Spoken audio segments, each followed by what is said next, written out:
ငယ်ကရဲ့မိတ်ဆွေများအတွက်တင်ဆက်မပေးရတာကြာပြီဖြစ်တဲ့ကျမရေးဘူးတူတာမျှဝေပေးမယ့်အစီအစဉ်လေးတင်ဆက်ပေးဖို့အချိန်ပြန်လည်ကြာရောက်လို့လာပါပြီရှင်။အခုတခါမှာတော့လူများစုအတွက်လိုအပ်နေတဲ့စိတ်ကျန်းမာရေးဆိုင်ရာဗဟုသုတတွေကိုမျှဝေပေးသွားမှာဖြစ်ပါတယ်ရှင်။အားလုံးပဲမင်္ဂလာပါရှင်။ကျမကတော့မတ်ရွှေထွန်းပါ။ကျမနဲ့အတူဆရာဒေါက်တာရဲပြည့်ဟိန်ကနေပြီးစိတ်ကျန်းမာရေးအလေးပေးဗတ်ပေါင်းစုံစွာဆွေးနွေးဖြေရှာဆိုတဲ့အစီအစဉ်လေးကိုတင်ဆက်ပေးတော့မှာဖြစ်ပါတယ်ရှင်။မင်္ဂလာပါဆရာ။ခင်ဗျမာရဲ့မိတ်ဆွေကိုနှုတ်ဆက်စကားလေးပြောပြပါအောင်ရှင်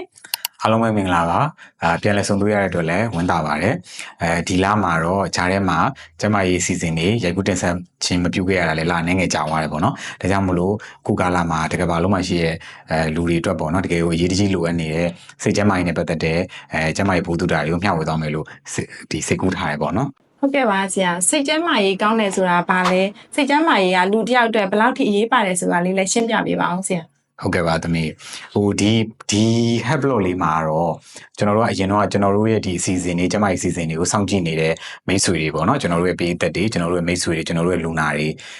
အရင် heavy ပေါ့နော်ပြောမယ့်အကြောင်းအရာတွေကဟိုမှာ cancer တို့စီးကျိုတို့ autoimmune တို့အဲ့လိုမျိုးစာရွက်တွေပေါ်ပင်နေတဲ့လိုက်မှန်မှာမျိုးမဟုတ်ဘဲနဲ့တေချာလေးဆရာတို့ပြောချင်တဲ့အကြောင်းအရာတွေကိုကိုယ့်ရဲ့နှလုံးသားထဲကပေါ့နော်နားလည်အောင်လို့နားထောင်ရမယ့်အစီအစဉ်လေးဖြစ်တယ်အဲ့တော့စိတ်ကျန်းမာရေးကောင်းအောင်ပြောမယ့်အစီအစဉ်ဖြစ်တဲ့အတွက်ဒီအစီအစဉ်ကြည့်နေတဲ့အချိန်မှာစိတ်လက်ပေါ့ပေါ့ပါနေပဲပေါ့နော်ပျော်ပျော်ရွှင်ရွှင်နဲ့စိတ်ကျန်းမာရေးဆိုတာလူတယောက်တည်းဘယ်လောက်အရေးကြီးတယ်ဘယ်လောက်ဘာတွေလိုအပ်လဲဆိုတာလေးကိုပေါ့ပေါ့ပါကြည့်နေပဲ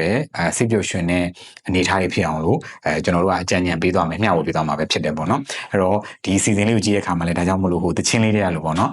်နားနဲ့လည်းမနာပါနဲ့ဖွားနဲ့လည်းမနာပါနဲ့နှလုံးသားနဲ့နာပါပေါ့နော်အဲ့တော့လူတယောက်ရဲ့နှလုံးသားတွေကနေပြီးတော့ဒီစိတ်ကျန်းမာရေးကောင်းမှုတွေလိုအပ်တဲ့အချက်လက်တွေစိတ်ပျော်ရွှင်ကျန်းမာဖို့တွေဘာတွေလိုအပ်လဲဆိုတာကိုဆရာတို့ကမျှဝေပေးသွားမယ်ပေါ့နော်အဲ့တော့စိတ်ကျန်းမာရေးကောင်းတယ်ဆိုတာကြတော့ဒီစိတ်ကျန်းမာရေးနဲ့ပတ်သက်ပြီးတော့ဆရာတို့ကဒီလိုမျိုးတွေဆွေးနွေးမျှဝေတဲ့အခါမှာဒီလိုအစီအစဉ်တွေအရန်ကိုလိုအပ်တယ်ပေါ့နော်နံပါတ်1အရင်ဆုံးပြောချင်တာပြီးတဲ့အခါကျဆရာဒီကြည့်ရှုတဲ့မိတ်ဆွေတို့ဘာကိုဖိတ်ခေါ်ချင်လဲဆိုတော့အရင်တော့ဆိုရင်ဆရာတို့ဒီရိုက်ကူးရေးတွေအများကြီးလုပ်ခဲ့တယ်ပေါ့နော်လုပ်ခဲ့တဲ့အခါမှာလူနာတွေဘက်ကနေပြီးကြည့်ရှုတဲ့သူတွေကနေပြီးတော့မေးခွန်းတွေမေးကြတယ်ပေါ့နော်အဲ့လိုမျိုးပဲကျွန်တော်တို့ရဲ့ဒီစီဇန်လေးပြီးသွားတဲ့အခါမှာလည်းဒီစီဇန်လေးတွေကိုကြည့်ရှုပြီးတဲ့အခါမှာမိတ်ဆွေတို့အနေနဲ့သိချင်တဲ့စိတ်ကျန်းမာရေးပြဿနာတွေပေါ့နော်ဆရာတို့ကယောဂကုရတာမှလွယ်ပါသေးရဲ့စိတ်ကျန်းမာရေးပြဿနာတွေဖြေရှင်းရတာမှတမတိမ်မှုတယ်လीနော်စိတ်ဆိုတာရှိတော့ရှိတယ်ဒါပေမဲ့ဆရာတို့ကအကောင့်ထဲပြဖို့ခက်တာပေါ့နော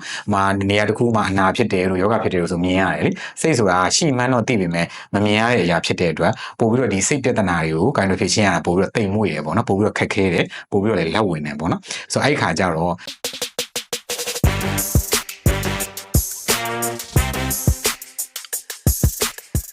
ဒီမိတ်ဆွေတို့အနေနဲ့မရှင်းလင်းတာတွေသိချင်တာတွေရှိလာလို့ရှိရင်လည်း comment မှာရေးသားပြီးတော့မေးမြန်းပေးလို့ရပါတယ်ကျွန်တော်တို့ကလည်းပြန်လည်ဖြေကြားပေးဖို့အစဉ်သင့်ရှိပါတယ်ပြန်လည်ဖြေကြားပေးခြင်းစိတ်လည်းရှိတယ်ပေါ့နော်ဆိုတော့ဒီစိတ်ကျန်းမာရေးအကြောင်းပြောမယ်ဆိုတဲ့အခါကျတော့ဒါကျွန်တော်ကတော့အထူးယောဂကုနဲ့အာဟာရဆိုင်ရာဒုဆရာဝန်တယောက်ဖြစ်တယ်ဒါပေမဲ့ဒီစိတ်ကျန်းမာရေးကတော့ဆရာဝန်တိုင်းလူတိုင်းတော်တော်ရေးကြီးရပါတော့အဲ့ဒီခါကျတော့ဒီစိတ်ကျန်းမာရေးနဲ့ပတ်သက်တဲ့စာအုပ်တွေစိတ်ကျန်းမာရေးနဲ့ပတ်သက်တဲ့သင်တန်းတွေစိတ်ကျန်းမာရေးနဲ့ပတ်သက်တဲ့ကိုယ်တိုင်အတွေ့အကြုံတွေဒါတွေအများကြီးကို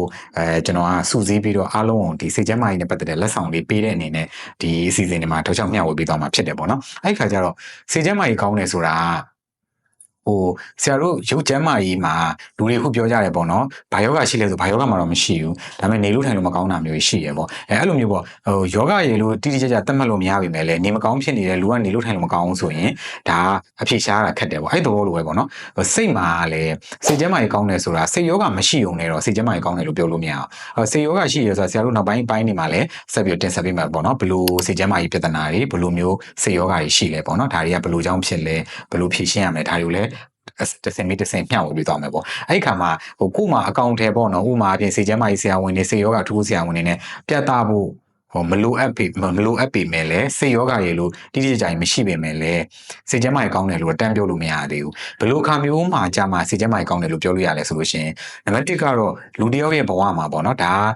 ်ဒါဆရာတို့ WHO လို့ခေါ်တဲ့ကမ္ဘာ့ကျန်းမာရေးအဖွဲ့အစည်းကနေပြီးတော့တရားဝင်သတ်မှတ်ထားတဲ့ဒေးပယ်ရပေါ့နော်စိတ်ကျန်းမာရေးကောင်းတယ်ဆိုတာလူတယောက်ကသူ့ရဲ့ဘဝမှာသူ့နေ့စဉ်ဘဝမှာကြုံတွေ့နေရတဲ့စိတ်ဖိစီးမှုတွေပေါ့နော်အင်္ဂလိပ်လိုတော့ stress လို့ခေါ်တာပေါ့အဲ့စိတ်ဖိစီးမှုတွေကိုကင်တွယ်ဖြေရှင်းနိုင်တဲ့သူ့ရဲ့စွမ်းရည်ပေါ့နော်ကင်တွယ်ဖြေရှင်းနိုင်စွမ်းရှိရမယ်ပေါ့အဲ့လိုမျိုးရှိမှာပဲနံပါတ်1ကစိတ်ကျန်းမာရေးဒုတိယတစ်ခုကကျတော့ဗာလဲဆိုတော့သူ့ရဲ့လူမှုအတိုင်းဝိုင်းပေါ့နော်လူတယောက်ကမူဖွားလာပြီဆိုတဲ့ကဆရာတို့လူဆိုတဲ့တရားဝါကသူကအပေါင်းအသင်းအဖွဲ့အစည်းနဲ့နေတာဘယ်လိုပဲတကောင်ကျွတ်နေတယ်လို့စကားကပ်ပြီးပြောရင်တော့မှသူဒီအစားတောက်စားဖို့အတွက်သူဝယ်ရချမ်းရတာရှိရဲသူ့ရဲ့ဘဝရှင်သန်ဖို့အတွက်စာဝတ်နေရေးအတွက်ပတ်စံရှာရတာရှိအဲ့တော့ ကောက်တယောက်တည်းနေရဆိုလို့ရှိရင်တော့သူ့မှာပတ်သက်ဆက်ဆံရတဲ့လူမှုပတ်ဝန်းကျင်ဆိုတာရှိဒီလိုပဲဆရာတို့မျိုးဖွာလာတဲ့ဆရာတို့ရဲ့မိသားစုတွေကိုယ့်ရဲ့လုပ်ဖို့ကိုင်မဲ့တဲ့တင်ငယ်ချင်းပေါင်းသင်းတွေဒါတွေရှိရပေါ့ဆိုတော့အဲ့တော့လူမှုအတိုင်းဝိုင်းမှာလည်းဒီလူမှုအတိုင်းဝိုင်းနဲ့အဆင်ပြေအောင်ပေါ့သဟဇာတာဖြစ်ပေါ့နော်အဲ့လိုမျိုးနေထိုင်တတ်တဲ့အမှုကျင့်တွေရှိရတယ်ပေါ့ဥပမာအဖြစ်ပြောမယ်ဆိုလို့ရှိရင်နိုင်ငံတကာနိုင်ငံကဒီလိုအလုပ်ကိုလုပ်ရင်ဒါတရားဥပဒေချိုးဖောက်တယ်လို့သတ်မှတ်ထားရပဲဆိုပါတော့အဲ့လိုသတ်မှတ်ထားတယ်ဆိုအဲ့ဒီအလုပ်ကိုချိုးဖောက်နေပြီဆိုရင်ဒီလူကထောင်ကျမှာပဲဆိုအဲ့လိုမျိုးပေါ့နော်ဒီနိုင်ငံသတ်မှတ်ထားတဲ့ဥပဒေတွေကိုလိုက်နာဖို့လို့လူဖွဲ့စည်းကနေခွင့်ပြုမထားတဲ့ဒီနော်ပညာချက်တွေကိုလိုက်နာဖို့လူဖွဲ့စည်းကဓာတွေကိုကြိုက်တယ်ဓာတွေကိုမကြိုက်ဘူးဓာတွေကောင်းတယ်ဓာတွေမကောင်းစသဖြင့်ဒီလူမှုပတ်ဝန်းကျင်နဲ့လူမှုအတိုင်းဝိုင်းကနေပြီးတော့ထုတ်ပြန်ထားတဲ့စီကံတွေလိုက်နာတဲ့လူမှုကျင့်ဝတ်တွေဓာတွေကိုလည်းလိုက်ရောညီထွေသူကလုံနိုင်စွမ်းရှိရမယ်ပေါ့နော်ဆိုတော့ဒါဒုတိယချက်ပေါ့တတိယချက်ကကြပါလဲဆိုတော့ကိုယ့်ရဲ့ဆရာတို့ကြီးကျယ်ပြောမယ်ဆိုတော့ကိုဆရာတို့နေထိုင်ရကဘာကြီးပေါ့နော်ဒါမှမဟုတ်လို့ရှိရင်ကိုရှင်တန်ရက်တည်တဲ့ကိုယ့်ရဲ့မိသားစုကိုပတ်ဝန်းကျင်အဲ့ဒီပတ်ဝန်းကျင်ကိုယ့်ရဲ့မိသားစုတွေကိုကိုကကောင်းကျိုးပြုနိုင်ရမယ်အဲ့တော့ကောင်းကျိုးပြုနိုင်ရမယ်ဆိုလို့ဟိုနာမည်ကြီးဖို့လို့နော်ပရာဟိတလုပ်ငန်းတွေကြီးလို့ရမယ်အဲ့လိုမဟုတ်ဘူးပေါ့နော်ကိုယ့်ရဲ့မိသားစုမှာကိုယ့်ရဲ့မိသားစုဝင်တွေကိုပျော်ရွှင်အောင်လုပ်ပေးရမျိုးလို့ကိုယ့်ရဲ့ပတ်ဝန်းကျင်ကိုကိုကြောင့်ကိုပတ်ဝန်းကျင်မှာထိခိုက်သွားတာတွေမရှိအောင်နေရမျိုးပေါ့နော်ဒါမျိုးတွေအစားပေါ့အဲ့လိုမျိုးပေါ့နော်ကိုနေထိုင်တဲ့ပတ်ဝန်းကျင်ကိုနေထိုင်တဲ့ကဘာကြီးကိုနေထိုင်တဲ့နိုင်ငံအထိပေါ့နော်ကိုကကောင်းကျိုးပြုတဲ့သူအကျိုးပြုတဲ့သူမျိုးဖြစ်ရမယ်ပေါ့ဆိုတော့ဒီအချက်၃ချက်ပေါ့နော်နည်းနည်းပြန်ပြောမယ်ဆိုတော့နံပါတ်1ကတော့ဆရာတို့ကလူဘဝဆိုတာခက်ခဲပြီးသားပဲဒါကြီးလဲဆရာနောက်ပိုင်းနေမှာပြောရနေပါလာမယ်အဲ့တော့လူဘဝမှာခက်ခဲတယ်ဆရာတို့ရှင်းတဲ့ရည်တည်ရတာအမှန်တန်ခက်ခဲပါတယ်ဒီနေ့ခေတ်ဒီနေ့ချိန်ခါဒါတကဘာလုံးမှာရှိရဲ့တန်းထောင်ပေါင်းများဆိုတော့သူတွေအကုန်လုံးရဲ့တူညီတဲ့အချက်ပေါ့နော်ဆိုတော့ဟိုတချင်းနဲ့လူဖြစ်ရတဲ့ဒုက္ခပေါ့အဲ့တော့လူဘဝရှင်းတဲ့ရည်တည်ရဲ့အခါမှာခက်ခဲပေါင်းစုံစိတ်ပီစင်းမှုတွေတွေ့ရတယ်ပေါ့နော်ဆိုတော့အဲ့ဒီစိတ်ပီစင်းမှုတွေကိုသူကကိုင်တွယ်ဖြည့်ရှင်းနိုင်စွမ်းရှိရမယ်ဒါနံပါတ်1အရေးချင်းပေါ့ဒုတိယအရေးချင်းကတော့သူရှင်တန်ရက်တည်တဲ့သူ့ရဲ့လူမှုပတ်ဝန်းကျင်သူ့ရဲ့ဒီလူမှုအတိုင်းဝိုင်းမှာသူကဒီလူမှုအတိုင်းဝိုင်းနဲ့လိုက်ရောညီတွေ့ဖြစ်အောင်နေထိုင်စားတော့တတ်ရမယ်ပေါ့နော်တတိယချက်ကတော့ကိုနေထိုင်တဲ့ပတ်ဝန်းကျင်ကိုနေထိုင်တဲ့နိုင်ငံကိုရဲ့အမိနိုင်ငံပေါ့နော်နောက်ကိုနေထိုင်တဲ့ကမ္ဘာကြီးဒီကောင်းကျိုးပြုနိုင်တဲ့အ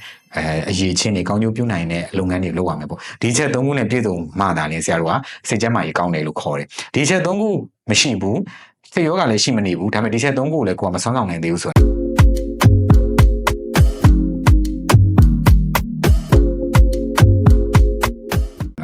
စိတ်ကျန်းမာရေးကောင်းတယ်လို့ပြောလို့မရသေးဘူးပေါ့နော်ဒါစိတ်ကျန်းမာရေးကောင်းတယ်လို့သတ်မှတ်လို့ရတဲ့အဆင့်ကိုတော့မရောက်သေးဘူးတော့ဆရာတို့ကစိတ်ကျန်းမာရေးကောင်းလို့ခုနအချက်တွေနဲ့ပြည့်စုံအောင်စူးစမ်းရမယ်ပေါ့ဒါကဆရာခြုံငုံပြီးတော့အတူချုပ်ပြောလိုက်တာပေါ့နော်စိတ်ကျန်းမာရေးအကြောင်းပြောမယ်ဆိုရင်တော့လည်းအများကြီးတော့အရင်ကျက်ပြတ်နေပေါ့အဲ့တော့စိတ်ကျန်းမာရေးကလူတစ်ယောက်အတွက်ဘယ်လောက်ထိအရေးကြီးလဲဆိုရင်တော့အမှန်တမ်းအရေးကြီးတယ်အလွန်အရေးကြီးတယ်အရေးကြီးဆုံးလို့ပြောလို့ရတယ်ဘာကြောင့်လဲဆိုတော့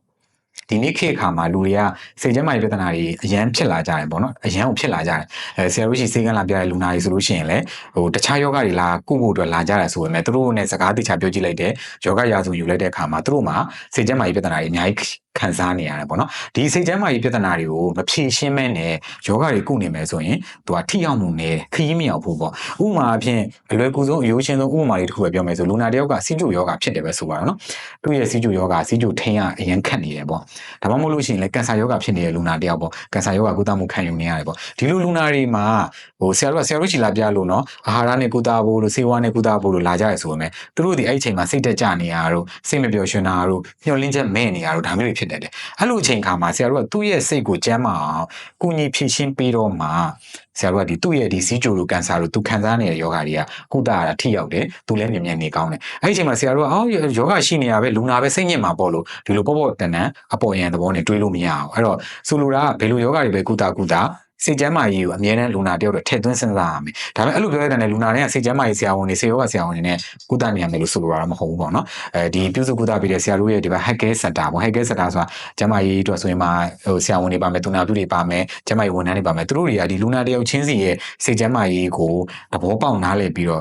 ဒီကူညီပေးမှသာလင်ဒီလူနာစိတ်ကျန်းမာရေးနဲ့ပတ်သက်ပြီးကောင်းမယ်။ကောင်းမှသာသူ့ရဲ့ပင်ကိုယောဂခံတွေကုသတဲ့အခါမှာလည်းထိရောက်တယ်ပေါ့ဒါမှမဟုတ်စိတ်ကျန်းမာရေးကဒါမှတန်ရေးကြီးရဆိုတာပြပြတာပေါ့အဲ့တော့ယောဂကြီးကြီးမားမားမရှိတဲ့သူတွေမှာဆိုလဲဥမာနေစဉ်ဘဝမှာဆရာတို့အိမ်မပျော်တွေဖြစ်နေတယ်တို့အာယုံစူးစိတ်ရတွေခက်နေတယ်တို့เนาะပြီးတဲ့ခါကျရင်စိတ်တက်တွေကျနေတယ်တို့เนาะမျှော်လင့်ချက်တွေမရှိဘူးလူဘဝကြီးကဟိုဘယ်လိုခေါ်မလဲလမ်းပြောင်းနေတယ်ပေါ့ခုခေတ်စကားအဲ့လိုမျိုးဖြစ်နေရဆိုလို့ရှိရင်လေဒါသူ့ရဲ့နေစဉ်ဘဝမှာစွမ်းဆောင်ရည်တွေမိသားစုနဲ့ပေါင်းတဲ့ဆက်ဆံတာတွေသူ့ရဲ့ဒီအလုံးလုံးနိုင်ဆိုရင်ဒါတွေအကုန်လုံးကကျသွားတယ်ဒါကြောင့်မလို့ဘယ်လိုမဆို everybody လူတိုင်းအတွက်ကစိတ်ကျန်းမာရေးအမတန်ရေးကြီးတယ်ဘာအတွက်ရေးကြီးရ လည်းဘဝရှင်တန်ရက်တည်ဖို့เนาะဆရာတို့တွေဒါလူဆိုတာအသက်အများကြီးလုပ်တွေလုပ်အောင်ပါလေဆိုတော့အလုပ်တွေလုပ်တဲ့အခါမှာစွမ်းဆောင်ရည်ကောင်းကောင်းဖြစ်ဖို့ပျော်ရွှင်ဖို့ငွေတွေရှာနိုင်ဖို့မိသားစုနဲ့အတူတူကျန်းကျန်းမာမာဖြတ်သန်းနိုင်ဖို့ဒါတွေအကုန်လုံးမှာစိတ်ကျန်းမာရေးကောင်းနေမှာဆရာတို့သွားခြင်းနဲ့ပန်းနိုင်ဆရာတို့ဖြစ်ခြင်းနဲ့ဆန္ဒတွေပြည့်သွားမှာဒါကြောင့်မလို့ယောဂရှိတဲ့သူတွေအတွက်ပဲဖြစ်ဖြစ်ဘာယောဂပဲခံစားနေရခံစားနေရဒါမှမဟုတ်တာမန်ကျန်းမာနေလို့ပြောလို့ရတဲ့သူတွေအတွက်ပဲဖြစ်ဖြစ်လူတိုင်းအတွက်စိတ်ကျန်းမာရေးကအမတန်ရေးကြီးရဆိုတာတော့ဒါအပိုင်းတစ်ကနေပြီးတော့ဆရာတို့ကမျှဝေပေးခဲ့တာပဲဖြစ်ပါတယ်ပေါ့နော်အဲ့တော့ဒီအပိုင်းတစ်ကိုတင်ဆက်လိုက်ပြီဆိုလို့ရှိရင်တော်တော်များများစိတ်ကျန်းမာရေးနဲ့ပတ်သက်လို့ခေါင်းထဲမှာကလောင်ဆိုပြီးတော့တိသွားကြတယ်ဟောစိတ်ကျန်းမာရေးအရင်ရေးကြီးပါလားဆိုတော့တိသွားတဲ့အခါမှာဒီစိတ်ကျန်းမာရေးနဲ့ပတ်သက်ပြီးတော့ဘယ်လိုယောဂတွေလဲဘယ်လိုပြဿနာတွေလဲဘယ်လိုဖြေရှင်းကြမလဲဘယ်လိုနည်းလမ်းတွေနဲ့ဖြေချကြမလဲဆိုတာကိုဆရာတို့နောက်ပိုင်းမှာဆက်ပြီးတော့ဆွေးနွေးကြမယ်အဲ့တော့လူတိုင်းဟာဆရာတို့ရဲ့ခန္ဓာကိုယ် body ဆိုတာရုပ်နဲ့စိတ်နဲ့ဖွဲ့စည်းထားတာဖြစ်တဲ့အတွက်စိတ်ရှိတဲ့သူတိုင်းအတွက်စိတ်ကျန်းမာရေးကအရေးကြီးရဆိုတာကိုဆရာတို့ကဒီအပိုင်းတစ်ကနေမျှဝေနေနှုတ်ဆက်လိုက်ပါတယ်ဟုတ်ကဲ့ပါဆရာအခုလိုပြောပြပေးတဲ့ဆရာကိုကျေးဇူးအများကြီးတင်ရှိပါတယ်ရှင်ကျေးဇူးတင်ပါတယ်